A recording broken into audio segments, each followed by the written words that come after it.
Dice la palabra: y después de esto derramaré mi espíritu sobre toda carne, y profetizarán vuestros hijos y vuestras hijas, vuestros ancianos soñarán sueños, y vuestros jóvenes verán visiones. Joel capítulo 2 versículo 28.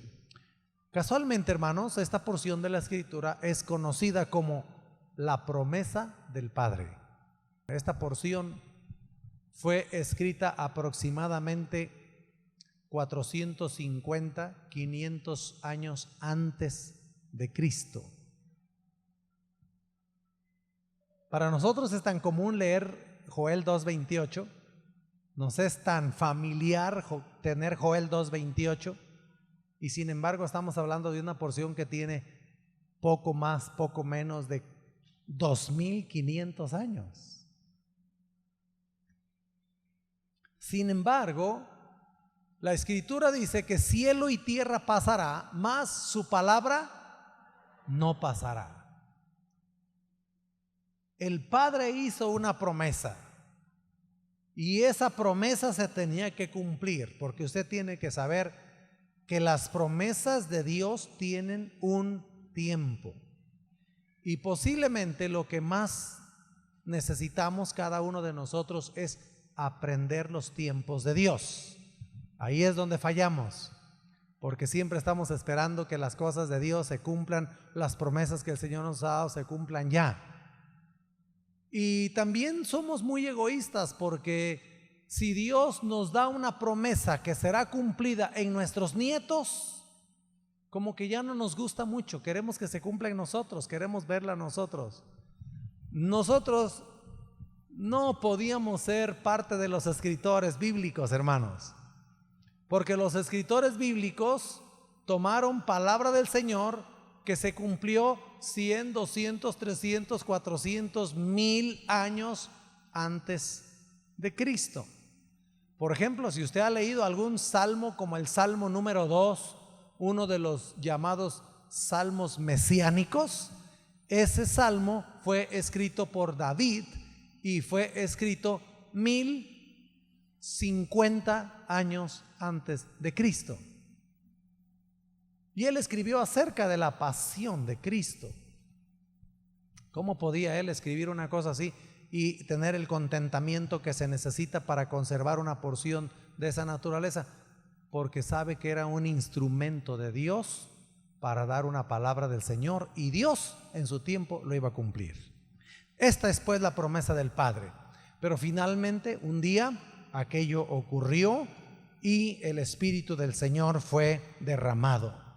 La venida del Espíritu Santo en el día de Pentecostés fue declarado como el cumplimiento específico de Joel capítulo 2 versículo 28.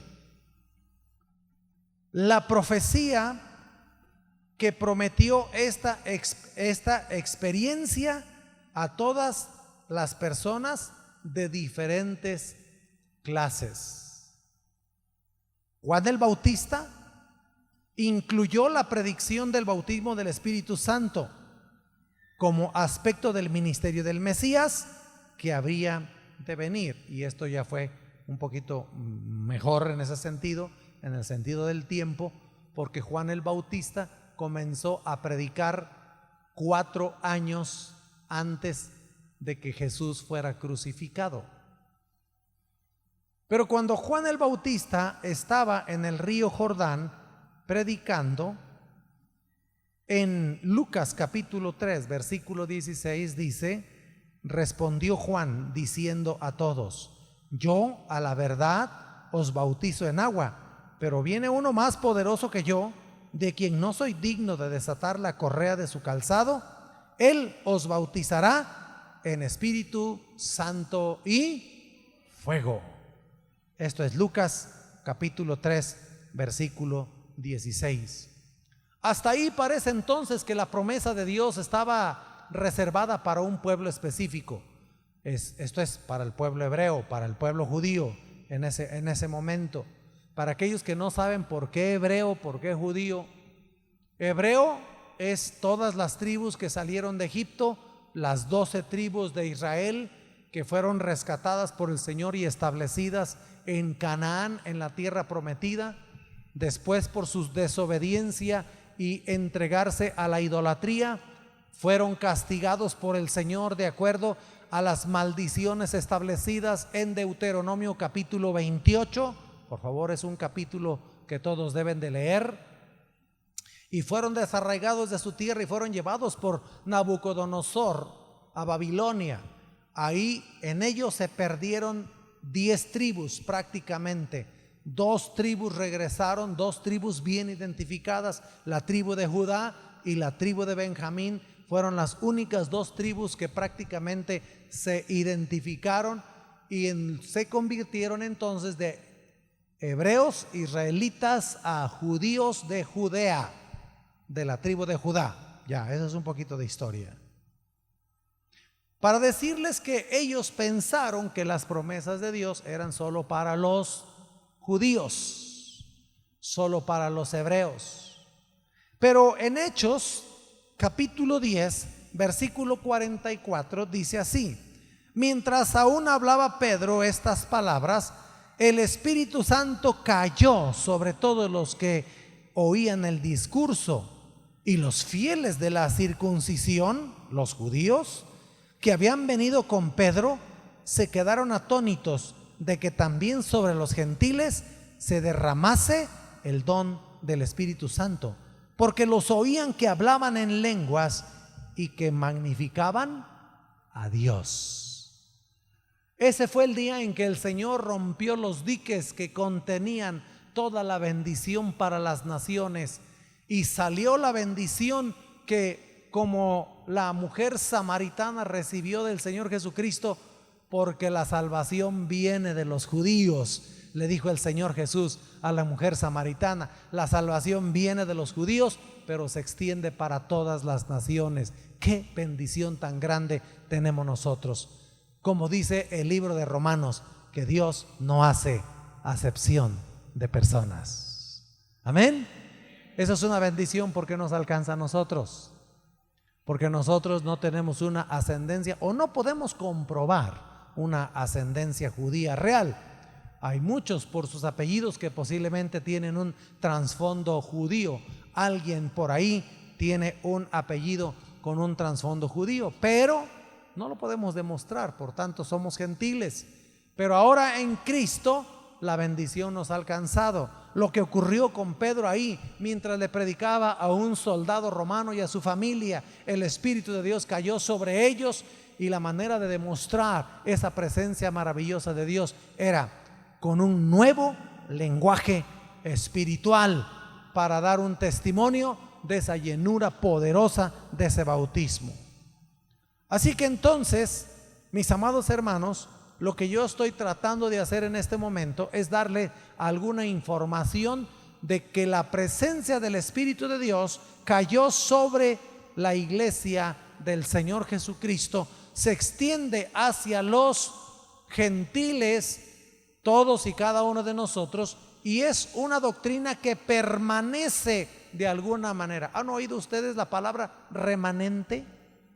Dijimos que desde el año 400, 500 hasta los 1100, 1200 es la Edad Media o el oscurantismo. Esto es oscurantismo porque es el tiempo en que la iglesia y la humanidad cayó a su más bajo nivel. Y usted tiene que saber que si la fe no está activa, que si la iglesia no toma su lugar, que si la trompeta de Dios no se levanta para proclamar a las naciones la gracia de Dios, entonces las tinieblas se hacen fuertes y dominan. Así de que a este tiempo, desde los 500 hasta los 1100, 1200, se les puede decir de 2 maneras. Usted escoja la que quiere: la Edad Media, medieval, del medievo, o el oscurantismo. Medieval por las formas de gobierno, oscurantismo porque se identifica el más bajo nivel cultural, económico, político y científico de toda la humanidad. Y todo ligado precisamente a la fe, al abandono de los principios bíblicos de la palabra. Me enviaron una declaración que hizo ayer la primer ministro de Alemania, Angela Merkel. Seguramente que muchos que están al tanto de las noticias saben que esta es la primer ministro, una de las primeras ministros más poderosas de Europa, que tiene gran relevancia por la Alemania fuerte. Esta señora ayer hizo una declaración: tenemos que volver a nuestras raíces cristianas. Tenemos que volver a los principios de la palabra de Dios, la Santa Biblia, que hemos olvidado y que hemos dejado. Estamos en peligro de desaparecer como cultura y como nación si no volvemos nuestros ojos a Dios. Oiga, ¿sabe que las naciones que por un momento fueron pioneras en el asunto de la ideología de género, porque ustedes saben que en Europa es donde surgen todas las ideas, donde van surgiendo los movimientos y después los van enviando a las diferentes naciones? Pues ahora Europa es un continente viejo, ustedes tienen que saberlo. Es un continente viejo donde la gente en su mayoría ya son personas que están saliendo del tiempo en que pueden ser fuerza laboral. Y las personas que tienen la posibilidad de la fuerza laboral o son latinos que han emigrado a Europa, o son musulmanes que han llegado como refugiados. Y por eso hemos tenido esas noticias de mezquitas en lugares donde normalmente se predicaba el evangelio hace 500 años. Hoy hasta las han comprado los árabes y los grupos islámicos. Pero en fin, toda esta cuestión tenemos que entenderla. Es necesario que usted tenga ese cuadro para que pueda tomar su lugar en la batalla y pueda entender el valor que tiene delante del Señor esa llenura del Espíritu Santo en su vida, para ser una trompeta, para ser un heraldo, para ser alguien que da la alarma en el monte santo de Dios con respecto a las situaciones de las naciones. Cuando estoy hablando de remanente, estoy diciendo que aunque la humanidad pasó por todo este tiempo de oscurantismo, un remanente significa que siempre hubo alguien que se mantuvo fiel, siempre hubo alguien que se mantuvo ardiente en el espíritu, o como lo que les he estado presentando historia tras historia, ese remanente levantó la voz y murió como mártir en todo este tiempo. Hay datos mucho más duros, hermanos, en el asunto de la historia del cristianismo de esa época, que les voy a presentar más adelante. Pero entonces siempre hubo un remanente en la llenura del Espíritu Santo. Déjeme darle algunos datos. Ok, cuando hablamos del tiempo del Pentecostés, estamos hablando de, en el calendario gregoriano, del año 1, del año 33, en la fiesta del Pentecostés. Pero después la presencia del Espíritu Santo permaneció en la iglesia. Así que una experiencia similar a lo que ocurrió en Hechos capítulo 2 continuó siendo normal en la iglesia del Nuevo Testamento. Hay un total de 5 casos en el libro de los Hechos que describen un derramamiento pentecostal similar de clase y manifestaciones al original del día del Pentecostés. El último caso registrado en la Biblia está en Hechos capítulo 19. Ese es el quinto. Y lo que ocurre en Hechos 19 ocurre aproximadamente 21 años después del día del Pentecostés.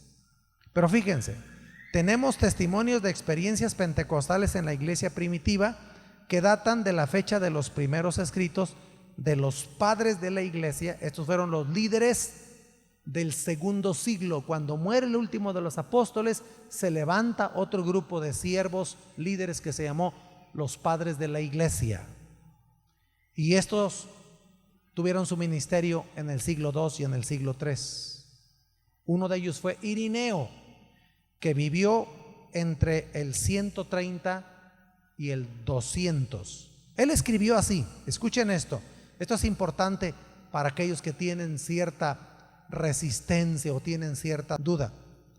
Él escribió: llamamos personas perfectas aquellas que han recibido al Espíritu de Dios y quienes por medio del Espíritu de Dios hablan en lenguas. Yo quiero hacer esta aclaración porque es bien importante. La semana pasada, al terminar la enseñanza, alguien vino y me hizo esa observación, y aunque yo lo he dicho y lo dije la semana pasada, pero quiero recalcarlo para que quede claro. Número 1, cada persona que ha entregado su vida a Cristo Jesús y que reconoce a Jesucristo como su Señor y su Salvador es alguien que tiene el Espíritu Santo, aunque no hable en otras lenguas. ¿Está claro lo que estoy diciendo? Voy a repetirlo. Toda persona que entrega su vida a Jesucristo y que reconoce a Jesucristo como Señor y Salvador está lleno del Espíritu Santo. Hay una declaración bíblica que certifica esto, porque nadie puede llamar a Jesús Señor si no es por el Espíritu Santo. Y que una persona no necesita hablar en otras lenguas para sentirse salvo. ¿Está claro lo que estoy diciendo? No hay tal doctrina en la Biblia, no hay tal evidencia de que una persona tenga que hablar en lenguas para realmente tener la salvación. La salvación viene por la obra de Jesucristo en la cruz del Calvario, y cada persona que entrega su vida a Cristo es salvo. Su nombre está escrito en el libro de la vida.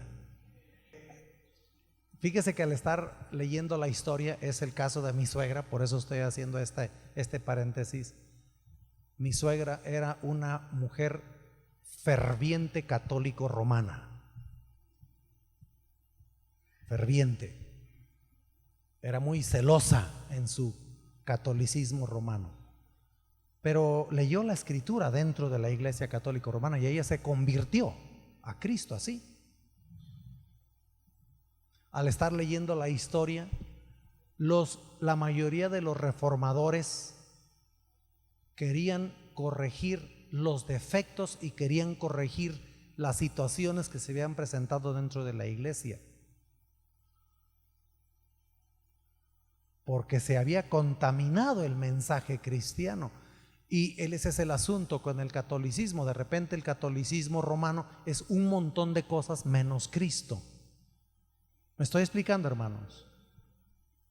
Pero bueno, ella encontró al Señor, se convirtió al Señor, y más adelante se dio cuenta que para vivir la fe pues era necesario hacer un cambio, pues como quizás la mayoría de todos nosotros, ¿no? Pero a través de toda la historia hubo personas así. Entonces, bueno, no hablaba en lenguas, pero ya era cristiana.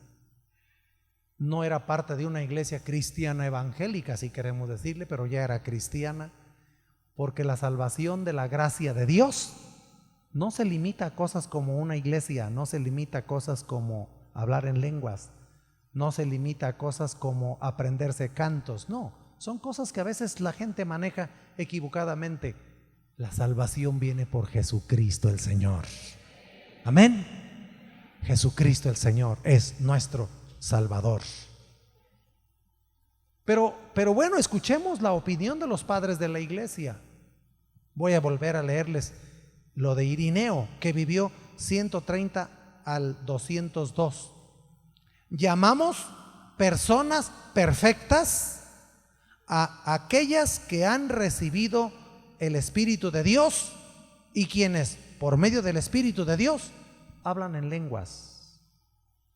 Eso le dice a usted mínimo que en el año 200 de nuestra era los cristianos hablaban en lenguas, que no fue una experiencia pentecostés que se quedó en el primer grupo de 120 creyentes.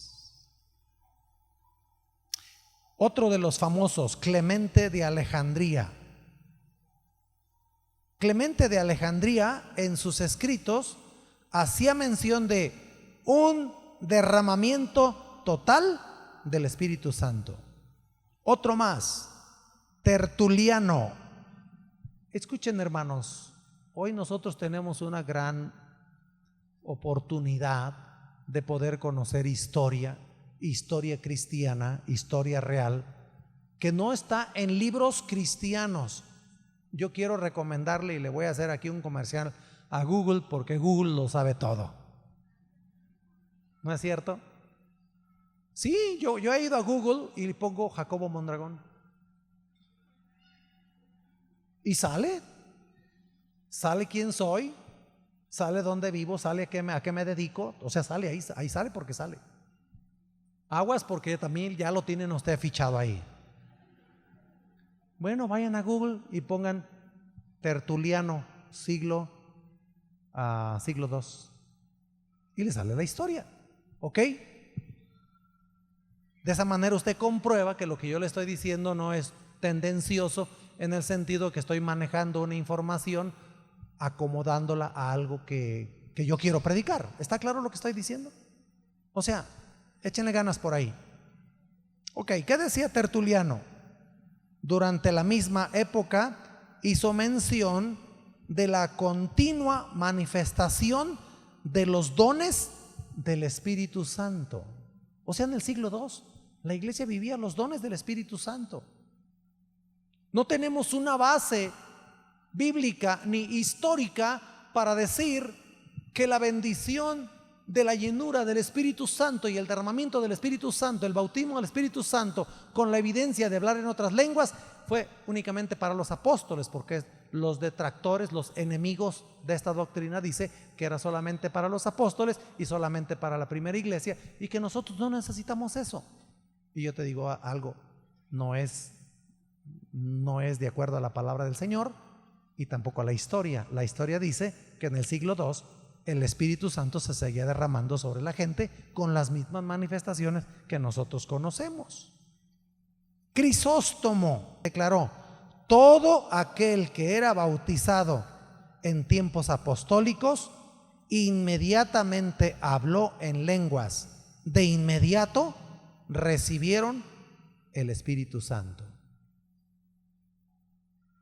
Ya en el año 400, un remanente, ahí va el remanente, ahí va.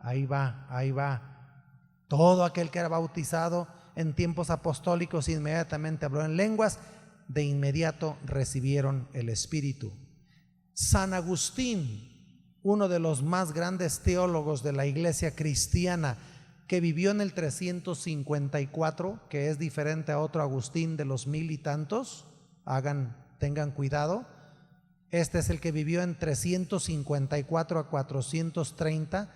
San Agustín, uno de los más grandes defensores de la iglesia contra una de las doctrinas más terribles que invadió la iglesia cristiana, que fue el gnosticismo y el agnosticismo. Él escribió esto: todavía hacemos lo que los apóstoles hicieron cuando les impusieron las manos a los samaritanos y pidieron el descenso del Espíritu Santo sobre ellos. Esperamos, oiga lo que dice San Agustín, esperamos que los convertidos hablen en lenguas. Y estamos en el 407. No hay evidencia bíblica. ¿Qué significa eso, hermanos? Que la presencia del Espíritu Santo en la iglesia, primeramente, es una promesa divina, es una promesa del Padre. Y el mensaje pentecostés se manifiesta en la iglesia de acuerdo a Hechos capítulo 19 a través de la doctrina de imposición de manos. Y esto entonces trae una bendición. Abran la escritura en Hebreos capítulo 6. Estamos hablando de fundamentos, el fundamento de la palabra del Señor para nosotros. Esta no ha pasado. La Biblia es atemporal, es para todas las edades, es para todos los pueblos. Por tanto, dejando ya los rudimentos de la doctrina de Cristo, vamos adelante. ¿A dónde? A la perfección, no echando otra vez el fundamento del arrepentimiento de obras muertas, de la fe en Dios, de la doctrina de bautismos, de la ¿qué? Imposición de manos, de la resurrección de los muertos y del juicio eterno. En estos dos versículos que le acabo de leer están contenidas las 7 doctrinas fundamentales para todo creyente. Número 1, doctrina de Cristo. Número 2, arrepentimiento de obras muertas. Número 3, fe en Dios. Número 4, doctrina de bautismos. Número 5, imposición de manos. Número 6, resurrección de los muertos. Número 7, juicio eterno. Todo creyente cristiano debe conocer estas 7 doctrinas fundamentales. Ahora, entre las 7 doctrinas fundamentales aparece una de las doctrinas que necesitamos seguir practicando para el fluir de la gloria del Señor, y esto es la doctrina de imposición de manos. ¿Qué dijo San Agustín? Esperamos que, como hicieron los apóstoles al imponerle las manos a los samaritanos, así también acá fluya el Espíritu Santo. Muy bien. Así que este mensaje produce 5 frutos en los creyentes. Número 1, con imposición de manos. ¿Qué ocurre con imposición de manos? ¿Qué son las bendiciones pentecostales? Cuando digo pentecostales, está refiriéndose al bautismo del Espíritu Santo, ¿ok? A eso se refiere. 5 bendiciones que ocurren cuando hay imposición de manos dentro de la iglesia cristiana. Número 1, se recibe el bautismo del Espíritu Santo. Y ustedes saben que no es netamente una condición la imposición de manos, porque aquí en el centro cristiano nosotros recibimos el bautismo del Espíritu Santo de una manera soberana y gloriosa por parte del Señor. Quiere decir, nadie nos impuso las manos. Estábamos orando y de repente fuimos llenos del Espíritu Santo. Número 2, sanidad. Sobre los enfermos pondrán sus manos y sanarán. Pero miren, hermanos, aquí hay algo que tenemos que hacer. Mi padre fue cristiano. Mi padre se convirtió. Yo no sé si mi hermano se va a acordar de este evento, pero ocurrió muy pocos días antes de que mi padre muriera. En la iglesia donde nos convertimos al Señor, no es esta una doctrina que se practique como tal. Se practica para algunos momentos tales como ordenación ministerial, pero no como la Escritura enseña para sanidad.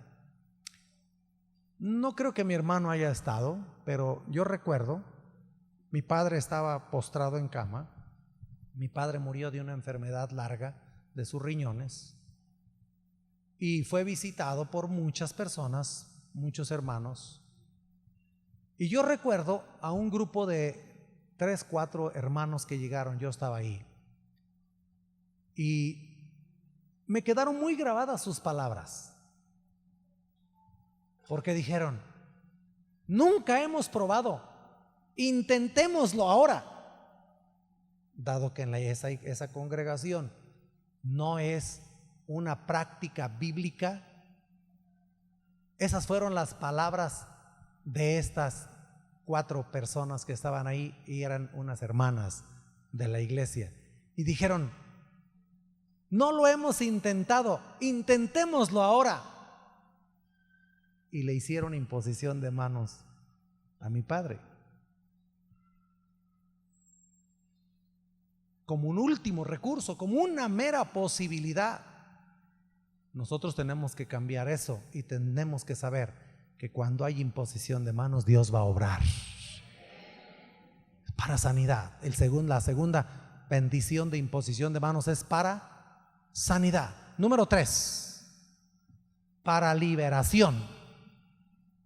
En mi nombre echarán fuera demonios. A través de la imposición de manos también se pueden echar fuera demonios. Número 4, por imposición de manos se puede dar ministerio a los miembros del cuerpo de Cristo. Hechos capítulo 13.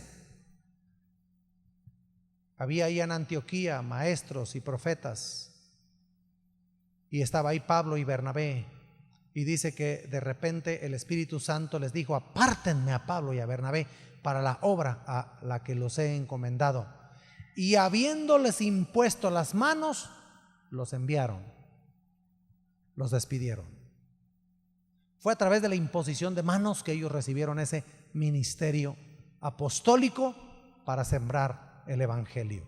Número 5, activación de los dones espirituales. A través de la imposición de manos y la palabra profética se puede activar los dones espirituales en los creyentes. Por eso la doctrina de imposición de manos es fundamental dentro de la iglesia cristiana. Ahora entonces he tratado de presentar este cuadro desde el principio de la iglesia cristiana y por el desarrollo de la iglesia cristiana a través de los siglos con su remanente. El bautismo del Espíritu Santo, la llenura del Espíritu Santo ha estado presente en la iglesia. Con el ministerio de imposición de manos, como dijo San Agustín, se traían todas estas bendiciones. Por lo tanto, la iglesia cristiana debe practicar continuamente esta bendición dentro de la congregación.